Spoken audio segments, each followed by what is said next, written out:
Uryu adalah seorang pemuda SMA akhir yang merantau dan pindah ke sebuah kuil kecil agar bisa belajar dan masuk ke dalam kampus kedokteran ternama. Hingga setelah melakukan perjalanan yang jauh, sampailah Uryu ke sebuah rumah sederhana yang ada di halaman kuil tua. Tapi ketika Uryu ingin memeriksa kamar yang ada di sana, すいません。 dia pun malah tak sengaja bertemu dengan tiga gadis cantik bernama Yae, Yuna Asahi yang ternyata adalah penghuni lama dari kuil itu. Melihat Uryu yang tiba-tiba datang, Yuna pun langsung mengira jika Uryu adalah orang asing yang ingin melakukan hal aneh kepada mereka. Dan agar salah paham tidak semakin membesar, Uryu pun lantas menjelaskan kalau dia sudah mendapatkan izin oleh kakek mereka untuk numpang tinggal di sana demi bisa menempuh pendidikan kuliahnya menjadi seorang dokter. Dan karena Yae merupakan saudari paling tua di antara mereka, Yae pun mengatakan jika Uryu bebas bertanya tentang apapun kepada Yae. Namun berbeda dengan Yae, Yuna terlihat sangat benci kepada orang asing seperti Uryu. Oleh karena itu, Yuna memutuskan untuk mulai memantau pergerakan Uryu mulai di hari itu. Lalu dengan kebaikan hatinya, Yae pun segera menunjukkan sebuah kamar kosong yang bisa dipakai Uryu untuk menetap di kuil mereka. Tapi ketika ia ingin mengeluarkan barang bekas yang ada di kamar itu,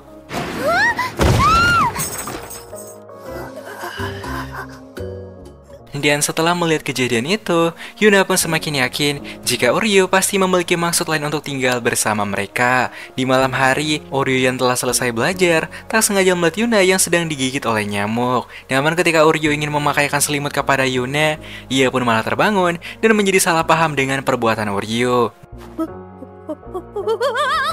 Dan ternyata alasan Yuna tidak ingin tidur di malam itu adalah karena dia sedang membuat puluhan jimat origami yang akan dibagikan kepada setiap pengunjung di esok pagi. Kemudian mereka pun mulai menunjukkan sebuah jimat kesayangan mereka, di mana ketiga jimat itu merupakan peninggalan dari sang ibu yang sudah tiada. Dan kemudian Uryu juga menjelaskan bahwa alasan dia selalu belajar adalah untuk bisa masuk ke dalam fakultas kedokteran terbaik. Dan supaya lebih mudah, Yuna pun mengatakan jika Uryu harus rajin berdoa kepada Tuhan. Namun Uryu pun lantas berkata jika dia sudah tidak percaya lagi dengan adanya mukjizat Tuhan. Tapi keesokan harinya, melihat Yuna yang sedang kesulitan menghadapi seorang bocil bule, datanglah Uryu yang segera membantu Yuna menerjemahkan perkataan bocil tersebut. Melihat bahasa Inggris Yuna yang sangat payah, Uryu pun mengatakan jika Yuna sebaiknya belajar bahasa Inggris terlebih dahulu. Namun dari kejauhan datanglah seekor burung makpi yang malah mencuri jimat pemberian ibunya. Melihat Yuna yang bersedih, kedua saudarinya pun mengatakan jika Tuhan pasti akan segera membantu mereka. Melihat mereka yang malah pasrah, Uryu mengatakan jika berdoa kepada Tuhan saja tidak akan membantu mereka menemukan jimat tersebut. Oleh karena itu, mereka pun harus berusaha mencarinya sendiri. Tapi seolah tidak peduli, Yuna pun mengatakan kalau Tuhan pasti akan membantu mereka. Namun ketika ingin mengajak Uryu makan malam, Yae dan Asahi pun langsung syok melihat Uryu menghilang dari kamarnya. Tapi ketika tak sengaja melihat foto masa kecil Uryu, Yae dan Asahi pun langsung paham atas alasan Uryu yang sudah tidak percaya kepada bantuan Tuhan. Di mana sejak masih kecil, harapan Uryu atas kesembuhan ibunya malah tidak dikabulkan oleh Sang Tuhan. Oleh karena itu, Uryu pun memutuskan untuk berjuang sendirian tanpa melibatkan Tuhan di dalam perjuangannya lagi. Dan ternyata sedari tadi, Uryu sedang berusaha untuk mencari jimat Yuna di tengah malam yang sangatlah dingin. Tapi karena tidak berhasil menemukannya, Uryu pun kembali teringat dengan perkataan Yae yang mengatakan jika Tuhan pasti akan membantu orang yang taat berdoa kepadanya. Namun di tengah doa yang sedang Uryu buat, datanglah Yuna, lalu segera membantu doa Uryu agar bisa cepat terkabul. Dan tak lama kemudian, datanglah Yae dan juga Asahi yang segera mengajak mereka untuk pulang bersama. Karena mereka yakin jika jimat itu pasti bisa ditemukan pada esok hari. Tapi di tengah perjalanan pulang, secara mengejutkan, muncul ratusan bunga sakura melewati ketiga gadis cantik yang berada di hadapannya. Dan pada saat yang bersamaan, Tuhan pun segera mengabulkan doa Uryu dengan kembalinya jimat pemberian sang ibu dari atas pohon. 随分安っぽいんだな。貴様、奇跡を。 Di malam berikutnya, kakek dari ketiga bersaudari pun mengatakan jika Uryu secara resmi akan dijodohkan dengan salah satu gadis di antara mereka bertiga. Mendengarkan perjodohan itu, Uryu pun lantas menolak karena penjelasan sang kakek yang sangat mendadak. Namun agar bisa mendapatkan beasiswa dari sang kakek, dengan terpaksa Uryu harus menerimanya. Tapi karena informasinya terlalu mendadak, Yuna pun segera melakukan rapat bersama ketiga saudarinya untuk bisa membuat Uryu pergi meninggalkan mereka dan membatalkan perjodohan tersebut. Secara perlahan-lahan, mereka pun mulai memberikan setiap pekerjaan rumah kepada Uryu, tapi sayangnya Uryu mampu mengerjakan semua pekerjaan yang telah diberikan, bahkan lebih baik dari mereka bertiga. Tapi ketika menyadari jika dia hanya ingin diusir, Uryu yang kecewa memutuskan untuk pergi saja agar waktu belajarnya tidak diganggu. Tapi ketika melihat kepergian Uryu, bukannya bahagia, namun mereka malah kembali penasaran dengan tempat tujuan Uryu selanjutnya. Secara diam-diam, Yuna bersama kedua saudarinya mulai mengikuti Uryu yang mengarah ke sebuah hutan terpencil. Mulai sebuah rumah panti tua, Yuna langsung merasa ketakutan dengan tempat tinggal Uryu yang baru. Tapi saat Uryu akan menghampiri mereka, muncullah seorang wanita cantik bernama Mahiro, lalu menyapa mereka dengan sangat baik hati. Kemudian Mahiro pun mulai mengenalkan dirinya sebagai ibu bagi semua anak yang ada di panti tersebut. Lalu ia juga menjelaskan jika Uryu sebenarnya adalah anak yang sangat baik sejak masih berada di panti. Dan walaupun waktunya setiap hari hanya dihabiskan dengan belajar, namun Uryu tetap memiliki sifat baik dan imut jika diperhatikan. Tapi saat Uryu akan menolak untuk kembali di kuil, Mahiro pun segera menahan Uryu dan mengatakan kalau Uryu hanya punya satu kesempatan saja. Tak lama kemudian, datang lagi seorang gadis cantik bernama Shira, yaitu gadis SMA yang sering membantu pekerjaan Mahiro dan juga merupakan mantan anak panti asuhan di sana. Melihat semua anak yang sangat giat dalam membuat kertas origami, Mahiro lalu menjelaskan bahwa tidak semua anak yang ada di sana merupakan yatim piatu, karena beberapa di antara mereka sebenarnya masih memiliki orang tua, namun sudah tidak layak lagi untuk mengurus mereka. Oleh karena itu, mereka pun mulai membuat burung origami, berharap jika burung tersebut bisa membawa kebaikan dan menyembuhkan orang tua mereka yang sedang sakit. Tapi Uryu pun malah mematahkan semangat mereka dan berkata jika semua kertas itu hanya akan membuang waktu saja. Namun walaupun Uryu tidak menyukai kertas origami, tapi ketika mereka meminta bantuan, Uryu akan dengan senang hati membantu mereka membuat kertas origami. Melihat Asa yang kagum kepada Uryu, Mahiro juga menjelaskan kalau sejak kecil Uryu telah membuat ribuan kertas origami setiap hari dan berharap jika ibunya bisa sembuh dari penyakit berat yang sedang ia derita. Walaupun pada akhirnya semua harapan itu hanya menjadi angan-angan saja. Dan setelah menceritakan sedikit kisah hidup Uryu, Mahiro pun segera memohon kepada mereka bertiga untuk menjaga Uryu sampai dia berhasil menjadi seorang dokter. Tapi sebelum kembali ke kuil, Mahiro yang peduli pun mengatakan jika Uryu sebaiknya tidak perlu menghabiskan waktu untuk belajar saja, karena sejak masih kecil, Uryu memiliki bakat serta kemampuan lain yang dia miliki. Mendengarkan perkataan Mahiro, seketika Uryu pun mulai kembali teringat dengan masa kecilnya yang selalu dirawat oleh Mahiro. Dan karena merasa bersalah, Yuna pun segera meminta maaf kepada Uryu karena sudah mencoba mengusir Uryu dari kuil mereka. Pada akhirnya, Uryu pun mulai menerima sebuah fakta jika saat ini dia memang harus menjalani kehidupan baru bersama para gadis yang akan dianggap sebagai keluarga barunya. Tapi baru saja sampai di kuil, kakek Chidori pun mengatakan jika Uryu akan melakukan perjodohan dengan ketiga cucunya secara bergantian. Dimulai dari Asahi yang merupakan anak terakhir sekaligus termuda. Dan seakan tidak merasa malu sedikit pun, Asahi terlihat lebih bersemangat dalam melakukan perjodohan tersebut. Setelah itu, Asahi pun mulai melepaskan kimononya dan mengajak Uryu untuk jogging di pagi hari. Akhirnya di hari itu, demi melakukan wawancara dengan Asahi, ia pun harus mengikuti setiap hal yang Asahi inginkan. Dan setelah berjogging selama 3 jam, Uryu yang siap mandi tak sengaja melihat melon Asahi di kamar mandi.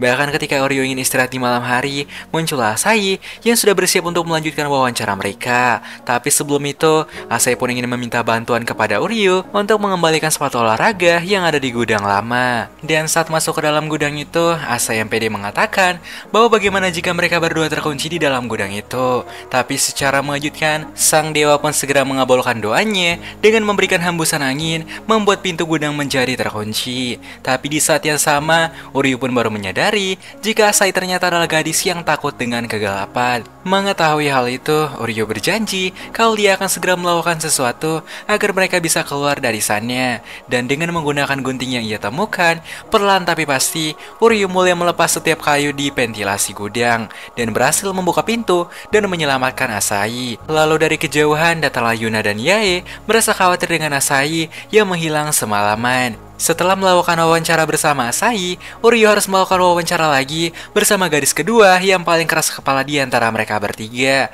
Namun saat melihat Yuna pada sisi wawancara tersebut, Uryu mulai merasa aneh dengan tingkah laku Yuna yang berbeda dari biasanya. Dan ketika melihat Yuna yang menghindari kucing, Uryu pun lantas bertanya dengan sifat aneh Yuna yang berbeda dari biasanya. Tapi bukan menjawab, secara mengejutkan, Yuna pun malah ingin mengajak Uryu melakukan skibidi sekarang juga. Merasa jika Yuna seakan terpaksa melakukan hal itu, Uryu pun segera menyuruh Yuna untuk berhenti berpura-pura. Dan pada hari selanjutnya, Uryu yang muak segera mengajak Yuna ke sebuah rumah kucing. Karena semenjak melihat Yuna kemarin, Uryu pun merasa jika Yuna sebenarnya adalah seorang pecinta kucing. Kemudian ia pun menjelaskan kepada Yuna bahwa alasan dia membawa Yuna ke sana adalah untuk melakukan healing kepada mental Yuna, karena kedua saudarinya saat ini merasa khawatir kepada mental Yuna yang terpaksa melakukan wawancara tersebut. Hingga setelah cukup lama mengisi waktu luang, Yuna pun mengatakan jika dia sangat menikmati hari bersama dengan Uryu tersebut. Tapi di keesokan hari, saat wawancara terakhir akan dilakukan, Uryu lantas menjadi sangat kesal karena Yae tidak datang untuk melakukan wawancara dengannya. Dan setiap kali Uryu mengajak Yae untuk melakukan wawancara, Yae selalu beralasan dan menyuruh Uryu untuk menunggu. Namun di satu ketika, mereka pun menjadi sangat panik mengetahui jika Yae telah menghilang dari kamarnya. Namun berkat mengikuti referensi gambar buatan Yae, akhirnya Uryu berhasil menemukan Yae di sebuah gerbang tori. Kemudian Uryu pun segera bertanya tentang alasan Yae yang selalu menghindari wawancara tersebut. Tapi Yae pun mengatakan kalau itu merupakan rahasia. Dan karena mereka sudah bertemu di tempat yang indah, Yae pun memutuskan mengajak Uryu melakukan wawancara sekarang juga. Namun di tengah malam yang indah, Yae bertanya bahwa apakah Uryu akan menikah dengan gadis baik seperti Asahi ataukah gadis yang aktif seperti Yuna, ataukah Uryu akan menikah dengan Yae yang merupakan anak paling tua di antara mereka bertiga. Tapi saat Uryu akan menjawabnya, ia pun malah terjatuh. Tapi secara mengejutkan, Uryu pun bisa melihat sebuah masa depan yang sangatlah indah. なんで Namun saat Uryu akan bertanya tentang wawancara bersama Yae kemarin, datanglah Yuna menyuruh Uryu membeli sepotong daging di toko terdekat. Tapi saat berada di sana, beberapa lansia tua pun mulai membahas tentang festival dari kuil Amagami, yaitu kuil Yuna dan juga kedua saudarinya. Tapi saat kembali, datanglah seorang pria bernama Emon sembari mengatakan jika dia ingin menjual kuil Amagami sekarang juga. Karena semenjak kehilangan ibu mereka, kuil Amagami mulai dilupakan dan semakin sepi oleh para pengunjung. Karena itu, agar tidak membuat anggaran lebih banyak, ia pun akan menjual kuil tersebut untuk dijadikan sebagai bisnis yang baru. Namun walaupun akan dijual, mereka bertiga masih bisa tinggal di gudang kuil Amagami. Tapi ketika mendengarkan perkataannya, Uryu yang kesal segera menantang Emon, di mana jika mereka berhasil mendapatkan 5.000 pengunjung di festival yang akan datang, maka Emon harus membatalkan niatnya menjual kuil Amagami. Namun sebelum setuju dengan tantangan tersebut, Emon mengatakan jika mereka gagal mendapatkan 5.000 pengunjung, maka mereka harus segera pergi meninggalkan kuil Amagami. Dan setelah Emon pergi, Uryu pun mulai mencari setiap informasi dari festival yang ada agar bisa mendapatkan ide untuk festival kuil Amagami nanti. Hingga di keesokan pagi, Uryu pun segera menyerahkan rencana yang sudah ia buat demi mendapatkan 5 pengunjung pertama dalam sehari.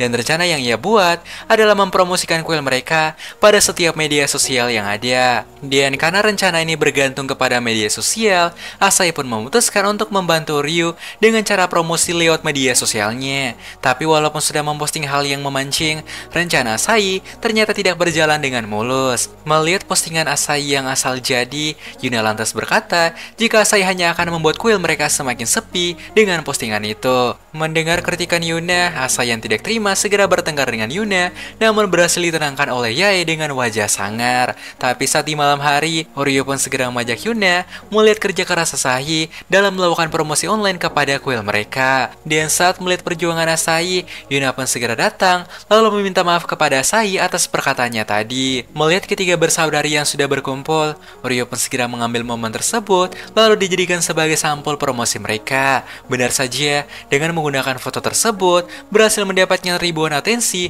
dari masyarakat yang ada. Dan supaya lebih banyak pengunjung, Oryu mengatakan jika mereka harus membuat sebuah produk yang bisa dijual secara terbatas pada festival itu. Namun sayangnya, rencana pun tidak berjalan dengan mulus akibat Yae yang selalu menunda pekerjaannya untuk mendesain produk mereka. Hingga pada suatu malam, Yae yang sedang mencari ide pada kolam ikan, tak sengaja melihat ikan yang sedang melakukan caplokan, yang lantas membuat Yae mendapatkan sebuah referensi ide untuk membuat produk terbatas, di mana mereka akan membuat sebuah jimat cinta yang akan memancing banyak pasangan muda untuk membelinya.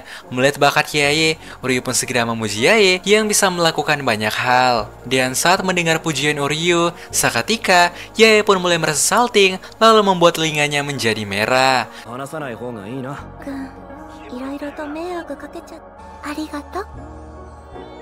Namun masalah mereka pun belum selesai sepenuhnya, karena di keesokan pagi, Oryu pun harus kembali di kantor pusat seni dan meminta bantuan kepada para lansia untuk merayakan kue Lamagami. Namun siapa sangka, hanya dalam satu permintaan saja, Oryu pun berhasil membuat para lansia itu mau membantu kue Lamagami dalam festival seni nanti. Melihat perjuangan Oryu yang sangat besar, Yuna pun sangat yakin jika mereka pasti akan mendapatkan banyak pengunjung. Tapi di hari festival, Yuna pun menjadi sangat panik melihat angka pengunjung yang hanya 30 orang. Tak lama berselang, datanglah Asahi sambil membawa sebuah informasi jika ada sebuah akun fake yang memberikan info palsu kalau festival Amagami sudah dibatalkan. Melihat info tersebut, Oryu merasa jika Emon merupakan pelaku atas akun palsu itu. Tapi saat Yuna akan menyerah, Oryu mengatakan jika masih ada cara lain yang bisa dilakukan, di mana Oryu akan pergi membagikan kertas promosi itu agar bisa memancing setiap masyarakat di kota. Dan pada waktu yang tepat, datang lagi para lansia seni yang sudah siap merayakan festival Amagami dengan meriah. Kembali kepada Oryu, ketika tengah sibuk membagikan kertas promosi, datanglah Mahiro yang memutuskan untuk membantu pekerjaan Oryu karena Mahiro tahu jika Oryu selalu mencoba berusaha sendiri tanpa meminta bantuan dari orang lain. Benar saja, dengan bantuan Mahiro dan Shira, akhirnya pembagian kertas promosi berjalan dengan sangat baik. Tak lama dari situ, datanglah 3 bersaudari dan para lansia seni lalu mulai melakukan pertunjukan kuil Amagami di kota. Melihat kecantikan mereka bertiga, secara perlahan-lahan, para pengunjung pun mulai tertarik untuk melihat festival Amagami di hari itu. Tapi sayangnya, kebahagiaan itu tidak bertahan lama ketika hujan deras pun melanda, membuat festival harus terhenti. Namun karena tidak ingin perjuangan mereka sia-sia, Oryu pun memutuskan untuk mencoba melakukan sesuatu. Melihat Oryu yang akan berjuang sendirian lagi, mereka bertiga pun memutuskan untuk segera berdoa dan memohon sampai hujan berhenti kepada Tuhan. Merasa kalau doa itu tidak akan dikabulkan, Oryu yang kesal segera mencari sebuah solusi supaya festival tetap berjalan. Namun di tengah hujan yang basah, secara mengejutkan, cahaya matahari pun mulai muncul, menandakan jika doa mereka bertiga sudah dikabulkan. 大丈夫か？ ちょっとだけ。 Kemudian di tengah suasana yang dingin dan cerah, Yuna, Asahi, Yae segera memperlihatkan penampilan terbaik mereka, berharap mendapatkan ribuan orang penonton untuk mereka. Kemudian di tengah sorakan penonton, Asahi pun kembali teringat dengan kenangan masa kecil mereka bersama sang ibu yang selalu tampil untuk membahagiakan semua orang di sana. Lalu setelah melakukan pertunjukan Miko tersebut, penjualan kertas jimat pun langsung menjadi sangat laku, ditambah berkat bantuan Shira dan juga Mahiro. Dan walaupun Oryu mengatakan jika dia sangat kesal tinggal di kuil, namun dari wajahnya, Mahiro tidak melihat sebuah tanda penyesalan apapun pada wajah Oryu. Sayangnya, pada akhir festival, hanya butuh satu pengunjung lagi untuk bisa mencapai target yang harus mereka dapatkan. Tapi tak lama kemudian datanglah Emon dan mengatakan jika waktu mereka sudah habis. Tapi saat Oryu dan ketiga gadis sudah pasrah dengan kekalahan mereka, Emon pun mengatakan jika mereka sudah berhasil mendapatkan 5.000 pengunjung, karena Emon menganggap dirinya sebagai salah satu pengunjung terakhir yang kurang tersebut. Akhirnya, kuil Amagami pun tidak jadi terjual, yang membuat ketiga gadis menjadi sangat berterima kasih kepada setiap pengorbanan yang Oryu berikan kepada mereka. Tapi di tengah suasana yang sedang bahagia, tiba-tiba Yae pun segera mencaplok Oryu dan membuat Oryu menjadi terdiam seketika.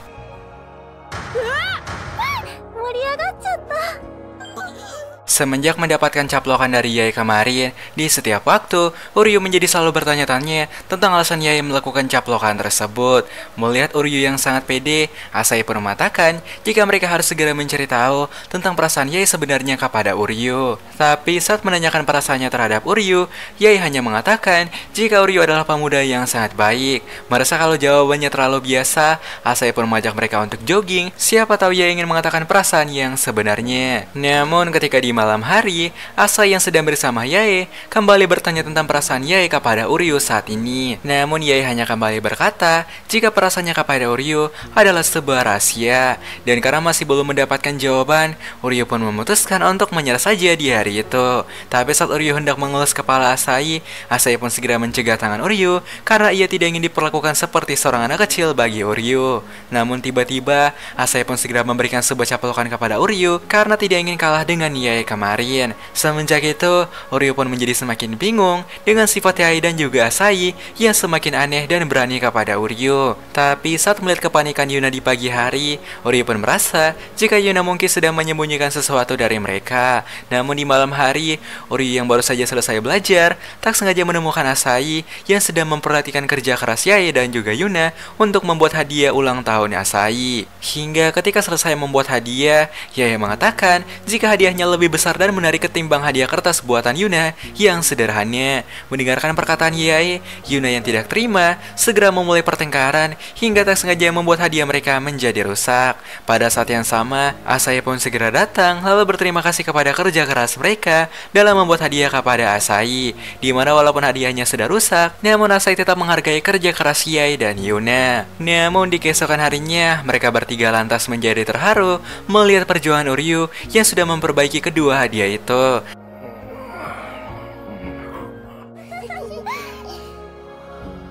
Tapi di tengah tidurnya, secara mengejutkan, muncullah beberapa ingatan aneh memperlihatkan Uryu yang bercaplokan dengan Yuna. Tapi di hari itu, karena ada sebuah hal yang penting dari Mahiro, membuat Uryu harus pergi meninggalkan kuil selama beberapa waktu. Yang padahal sebenarnya, Mahiro hanya ingin bertemu dengan Uryu karena sudah merasa kangen dengan wajah Uryu saja. Dan saat Mahiro bertanya tentang kehidupan Uryu di kuil, ia pun langsung menjelaskan jika dia sangat tertekan untuk mengurus ketiga gadis yang lumayan keras kepala. Tapi di sore hari, Uryu yang kembali menjadi cukup terkejut melihat Yuna yang sedang menunggunya di depan pintu tori. Tapi di tengah suasana yang canggung, Yuna pun segera menarik bahu Uryu lalu memberikan sebuah pijatan hangat kepada Uryu sebagai balasan atas perbuatan Uryu selama ini. Bahkan Yuna pun segera mengikat tali sepatu Uryu yang lepas yang membuat Uryu menjadi cukup salting kepada kebaikan Yuna. Tapi pada saat yang sama, Uryu pun mulai kembali teringat dengan mimpinya semalam yang sangat mirip dengan kejadian sore itu. Dan walaupun Uryu sudah mencoba menghindari caplokan seperti yang terjadi di mimpi,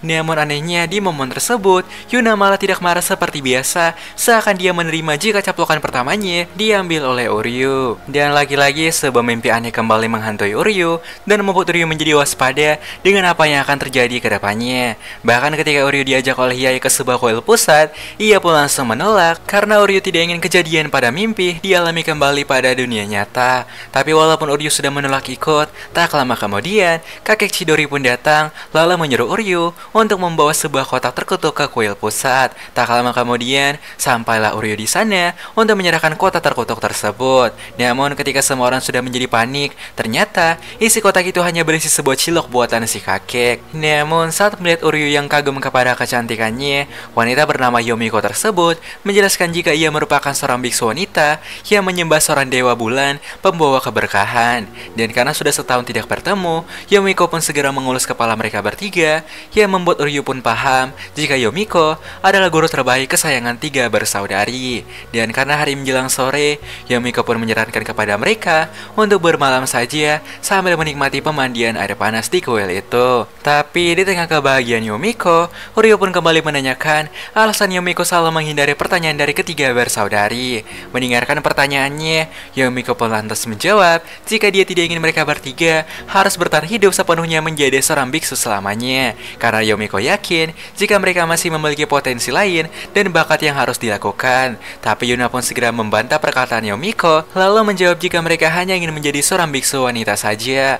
Mendengarkan perkataan Yuna, Yomiko lalu memberikan sebuah kesempatan untuk mereka bertiga memikirkan seorang yang pantas menjadi penerus biksu kuil wanita di kuil Amagami. Dan karena permintaan Yomiko tersebut, Yuna pun sampai tidak bisa melakukan apapun lagi. Merasa kasihan kepada Yuna, Oryo pun segera menenangkan Yuna, lalu mengatakan jika semua akan baik-baik saja. Namun sayang, perkataan Yomiko itu masih membekas di hati sampai membuat Yuna memutuskan untuk melompat ke air terjun agar bisa melupakan semuanya. Tapi saat akan menyelamatkan Yuna, tangan Oryo pun tak sengaja menyentuh melon Yuna. Namun hal itu pun membuat Yuna kembali sadar. Melihat Oryo yang ikut campur dalam urusan keluarganya, Yuna pun segera menyuruh Oryo untuk pergi saja karena Oryo hanyalah orang asing bagi keluarga mereka. Tak terima dengan perkataan Yuna, Oryo lalu membantah perkataan tersebut dan mengatakan jika dia sangat peduli kepada mereka bertiga dan ingin terus bersama dengan mereka bertiga. Mendengarkan hal tersebut, Yuna pun langsung tertawa dan tidak menyangka jika Oryo bisa mengatakan hal memelukan seperti itu.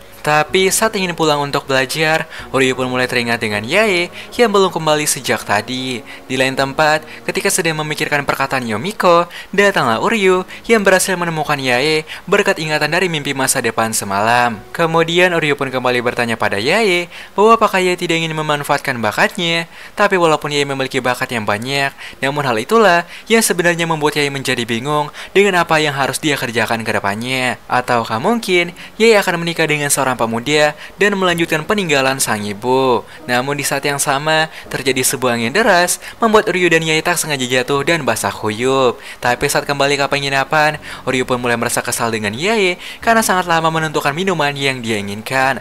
Melihat hal tersebut, Oryo pun langsung menyimpulkan satu hal, di mana walaupun Yae adalah seorang anak pertama yang lebih tua, namun keputusan Yae masih bimbang layaknya seorang anak remaja pada umumnya. Oleh karena itu, Oryo pun lalu berkata bahwa jika suatu hari Yae sudah kembali hilang arah, maka Oryo akan selalu ada untuk menuntun Yae. Mendengarkan perkataan Oryo, Yae pun mengatakan bahwa Oryo mungkin sangat protektif jika menjadi pacar Yae. Tapi sewaktu menjelang tidur, Yuna pun boleh mempermasalahkan Oryo yang tidak boleh tidur bersama mereka karena Yuna takut jika Oryo akan melakukan sesuatu kepada mereka. Dan agar hal itu tidak terjadi, Yae pun memutuskan untuk mengajak Oryo bermain perang bantal sampai pagi menjelang. Pada akhirnya, walaupun Oryo sudah menghindari mimpi masa depan itu, namun masa depan tidak akan pernah berubah seperti pada mimpi tersebut. Tapi di pagi hari, Oryo pun tak sengaja melihat Asahi yang sedang mendaftarkan dirinya pada sekolah atlet yang berada di luar negeri.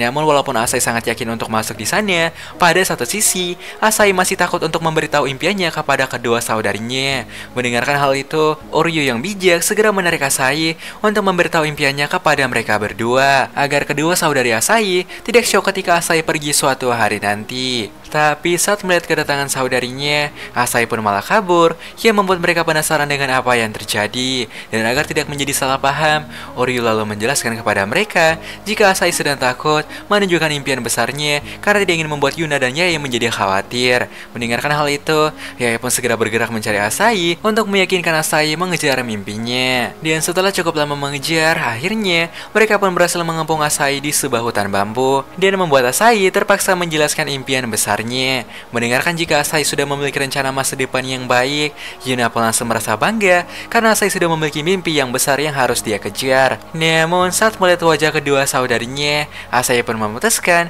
untuk masuk ke sekolah atlet terdekat saja supaya tidak berpisah dengan mereka semua. Namun di suatu ketika, Oryo yang terbangun menjadi sangat syok berat melihat Asahi, Yuna, dan Yae sudah tumbuh menjadi gadis mandiri dan bersiap untuk menikah dengan Oryo. Tetapi di saat Oryo mulai panik, datanglah ketiga gadis bersaudari yang segera membangunkan Oryo dari mimpi tersebut. Setelah itu, kita pun akan melihat Mahiro dan Yomiko sedang nongki bersama sambil mengingat kenangan masa kecil Yomiko bersama ketiga gadis bersaudari, di mana setelah kehilangan sang ibu, mereka pun memutuskan untuk berlatih menjadi seorang gadis kuil seperti Yomiko dan sang ibu. Dan walaupun gagal sebanyak apapun, mereka tetap yakin dan berusaha untuk menjadi seorang Miko sejati. Namun setelah memberikan pelatihan kepada mereka, Yomiko pun memutuskan untuk meninggalkan ketiga gadis itu agar bisa hidup mandiri tanpa bantuannya. Mendengarkan cerita masa lalu Yomiko, Mahiro pun lantas mengatakan jika hal yang ia lakukan sebenarnya bukan keinginan Yomiko. Oleh karena itu, dengan bantuan Mahiro dan Uryu, akhirnya Yomiko pun mau kembali melatih mereka di setiap waktu luang yang ia miliki. Lalu kemudian, Yomiko pun kembali bertanya tentang keputusan yang akan Uryu ambil untuk mempertahankan kuil Amagami, di mana saat ini kuil Amagami butuh sepasang kekasih biksu yang baru untuk terus mempertahankan kuil mereka. Dan agar tidak memikul resiko, Uryu pun lantas berkata jika dia akan membantu mereka mendapatkan jodoh yang lebih baik darinya. Tapi saat mendengarkan perkataan Uryu, Yae dan Yuna pun menambahkan jika Uryu tidak berhasil menemukan orang yang layak, maka mereka akan senantiasa menerima Uryu sebagai calon pasangan mereka. Secara tiba-tiba, sebuah sinar jembatan pun mulai menghiasi langit dan membuat mereka terjatuh ke dalam pelukan Uryu seperti yang ada di mimpi.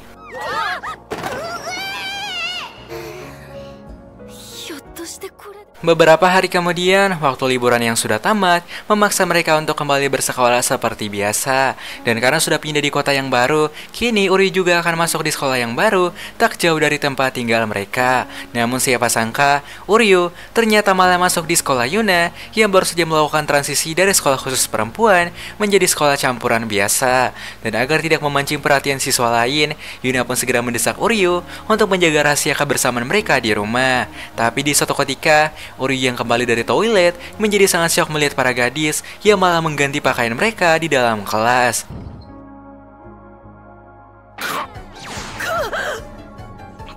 Dan pada waktu yang sama, Uryu pun merasa jika kehidupan sekolahnya mungkin tidak akan berjalan dengan baik. Bahkan ketika waktu pulang tiba, Uryu juga harus menjaga jarak dengan Yuna agar tidak menimbulkan rasa curiga dari para siswa lain tanpa sengaja. Tapi tak lama kemudian, datanglah Shira yang tak sengaja lewat dan melihat Uryu di sana. Melihat penampilan Uryu saat ini, Shira pun lantas bertanya tentang kehidupan baru Uryu bersama ketiga gadis tersebut. Dan ia pun menjawab jika sangat sulit untuk mengurus tiga gadis yang memiliki sifat berbeda. Namun tanpa Uryu sadari jika saat ini Shira sebenarnya sedang merasa cemburu ketika mendengar Uryu yang berhasil nyaman dan tinggal bersama dengan ketiga bersaudari. Tapi dari kejauhan terdengar Soraya yang meminta bantuan karena ada beberapa pria nakal yang ingin mengajak mereka melakukan skibidi. Melihat hal itu, Uryu pun segera menarik mereka dan harus meninggalkan Shira begitu saja. Hingga di suatu hari, Uryu menjadi sangat kesal kepada Asahi yang menyuruh Uryu untuk menjaga Yae pada pesta mahasiswa. Dan benar saja, saat mulai lepas kendali, Yae pun mulai digoda oleh beberapa mahasiswa nakal, namun berhasil dihentikan oleh Uryu. Dan agar tidak mengira jika Uryu adalah orang asing, Uryu pun membuat sebuah alasan jika dia adalah pacar Yae. Mendengarkan hal itu, semua teman Yae pun langsung syok mengetahui jika selama ini Yae sudah memiliki seorang pacar. Tapi setelah melakukan kebohongan tersebut, salah satu teman masa kecil Yae pun datang dan mengatakan jika cara berbohong mereka sangatlah payah. Lalu Mako ini pun mengatakan jika Uryu sebaiknya tidak ikut campur dengan urusan keluarga Yae. Tapi di tengah perjalanan pulang, Uryu lalu menyarankan kepada Yae supaya tetap menganggap Uryu sebagai pacar palsunya agar tidak membuat pria lain mendekati Yae. Mendengarkan hal itu, Yae pun segera berterima kasih kepada Uryu yang selalu membantu Yae di setiap waktu. Tapi saat kembali pulang, Uryu yang ingin masuk tak sengaja melihat dompet Yae yang terjatuh. Namun saat melihat kartu SIM miliknya, Uryu pun menjadi sangat terkejut melihat nama Reiko pada kartu SIM Yae. Sementara di lain sisi, Yae pun segera mengajak kedua adiknya untuk mencari angin di luar agar rasa pusing Yae bisa menghilang. Dan tak lama kemudian datanglah Mako yang sudah siap untuk mengantar Yae mencari angin. Tapi sebelum pergi, Uryu pun segera mengembalikan dompet Yae lalu mengatakan jika Yae harus berbicara kepada Uryu. Dan karena Mako adalah calon dokter, ia pun memutuskan untuk mentraktir mereka semua membeli apapun yang mereka inginkan. Tapi saat ingin melanjutkan perjalanan, Mako pun kembali menyarankan agar Uryu tidak kepo dan ikut campur dengan masa lalu Yae. Setelah itu, Yae pun segera mengajak mereka semua untuk bermain uji nyali pada sebuah gerbang tori. Dan agar bisa berbicara dengan Yae, Uryu pun langsung berkata jika dia akan berpasangan dengan Yae. Tapi Asahi dan Yunya pun segera menantangnya karena mereka juga ingin bersama dengan Uryu. Pada akhirnya, suit pun dilakukan yang membuat Uryu malah berpasangan dengan Yunya, si gadis penakut. Sementara di lain tempat, Asahi pun mulai bertanya satu hal kepada Yae tentang hubungan di antara Yae dan juga Uryu saat ini. Tapi saat Yae akan menjawabnya, Asahi pun tak sengaja terjatuh, namun berhasil diselamatkan oleh Yae. Melihat Yae yang terjatuh ke dalam hutan gelap, tanpa pikir panjang, Uryu segera melakukan pencarian di tengah hutan yang gelap. Namun di tengah hutan tersebut, muncullah sebuah hal gaib yang membuat Uryu kembali teringat dengan masa lalunya saat Uryu masih kecil, di mana Uryu tak sengaja bertemu dengan seorang gadis bernama Reiko.